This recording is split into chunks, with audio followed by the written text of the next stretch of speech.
tuning in to part 2, if you have Aries rising in your natal chart, this is a 9th house full moon. So that has to do with higher education, it has to do with long distance travel, has to do with communication such as publishing and broadcasting.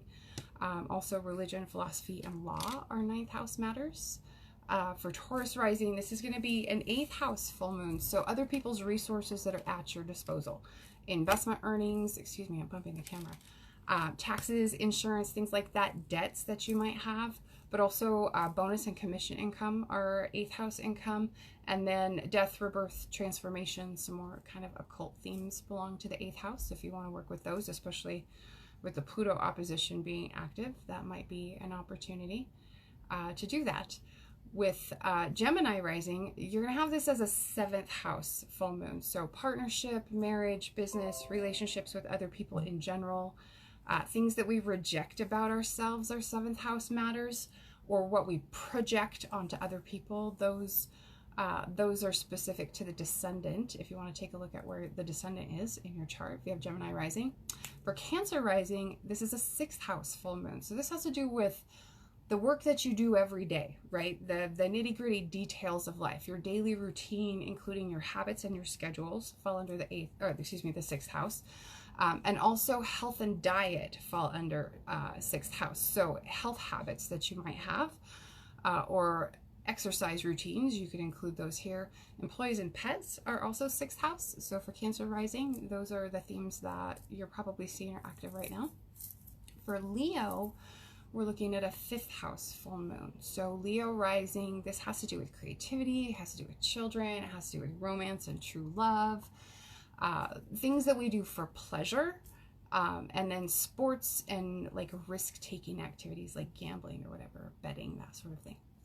And for Virgo, this is home, family, and real estate, later life, and your parents, a 4th house full moon for Virgo rising. And for Libra, this is 3rd house new moon. So this is travel and communication over short distances that happen, really close to where you live. 3rd house is also your immediate environment, so wherever you find yourself. It can also relate to your siblings and your extended family, like aunts and uncles and cousins. It can also relate to your neighbors. So that's 3rd house for Libra rising. And then for Scorpio rising, this is a 2nd house full moon. So wealth and possessions fall under 2nd house. Movable assets, your income from the work that you do, from any business that you have or own. And then your expenses can also come up under 2nd house. For Sagittarius rising, this is a 1st house full moon. So personality and identity are ruled here, self-expression, your physical body. 1st house also has to do with your appearance, your behaviors, your mannerisms, and the role that you take on in the world, right? For Capricorn rising, this is a 12th house full moon. So privacy and seclusion fall under 12th house. Spirituality, the unconscious mind. This has to do with highly personal projects, private projects, solo projects, things that you work on behind closed doors.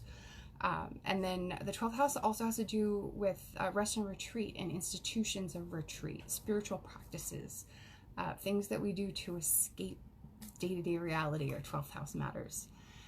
For Aquarius rising, this is 11th house. So friends, organizations, hopes, and dreams, those are all 11th house matters. And then finally, for Pisces rising, this is 10th house. So career, awards, recognition, fame, and achievement. 10th house has to do with your status and your reputation, your public life, basically. If anyone is joining us late, before we move on to part 3, if you need me to recap for you what rising sign or what house this is falling in for you by rising sign, what the themes of that house are, just let me know what your sidereal rising sign is in the comments, and I'll recap that for you. And then what we can do in the meantime is move on to part 3. I see Elizabeth is here. It's good to have you on, Elizabeth.